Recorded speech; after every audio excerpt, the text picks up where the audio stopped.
Sharada Gudimetla YouTube ఛానల్కి స్వాగతం సుస్వాగతం.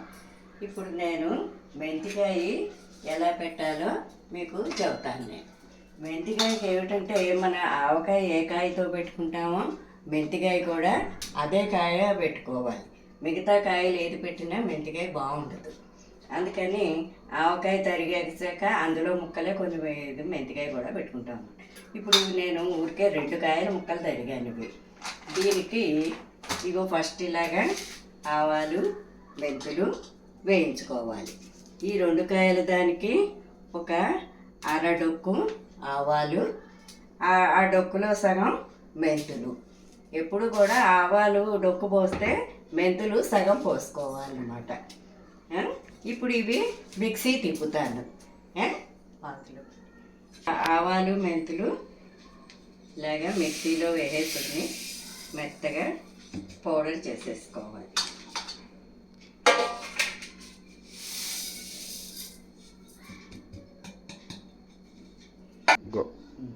ఆవాలు మెంతులు ఇలాగా మెత్తగా ఇలాగా పొడి చేసుకోవాలన్నమాట.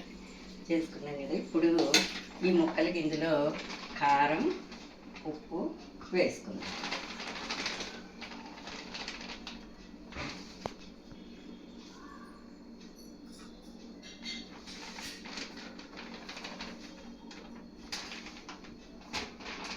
రెండు డొక్కులు కారం పోస్తున్నాను. కాయ చాలా పుల్లగా ఉంటుంది అన్నమాట.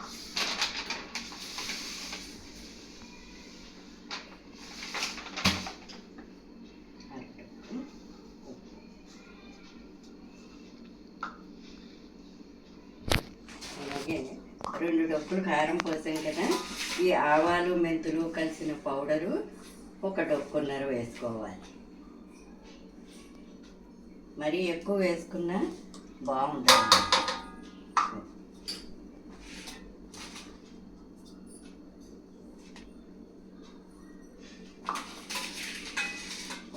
మనం ఆవకాయ కలుపుకున్నట్టుగానే ఈ ముక్కలు ఇలా కలిపేసుకోవాలి.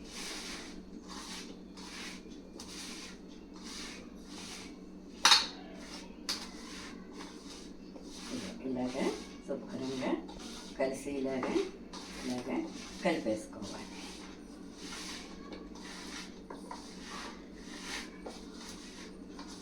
కలిపేసుకుని ఒక దాంట్లోకి ఎత్తేసుకోవాలి. నూనె వేయకూడదు ఇందులో. మనం కలిపేటప్పుడు ఇది ఫస్ట్ కలిపేటప్పుడు నూనె వేసుకోకూడదు అన్నమాట. మామూలుగా ఇలా కలిపేసుకుని ఇలాగా ఎత్తేసుకోవాలి. ఒక సీసాలోకి ఇలా జాడీలోకి 2 రోజులు ఇలా ఉంచేసి 3వ రోజు డిప్పలు శుభ్రంగా పిండి ఎండబెట్టుకోవాలి. ఇప్పుడు ఏం చేస్తున్నామంటే మనం అంత డిప్పలు పిండి అంత ఇది లేక మొత్తం అంతా కలిపి ఒక్కసారే ఎండబెట్టేస్తున్నాం. శుభ్రంగా 2-3 ఎండలు బాగా ఎండబెట్టేయాలి. ఎండబెట్టేసి ఎండిపోయాక అప్పుడు ఇంగు నూనె కాచి పోసుకోవాలన్నమాట. అదే కాయ మామిడికాయతో అలా పెట్టుకున్న దేనికి దానికే రుచులు అన్నీ వేరుగా ఉంటాయి. ఆవకాయ రుచి ఆవకాయ, తొక్కు పచ్చడి రుచి తొక్కు పచ్చడి, మెంతికాయ రుచి మెంతికాయ. అలాగా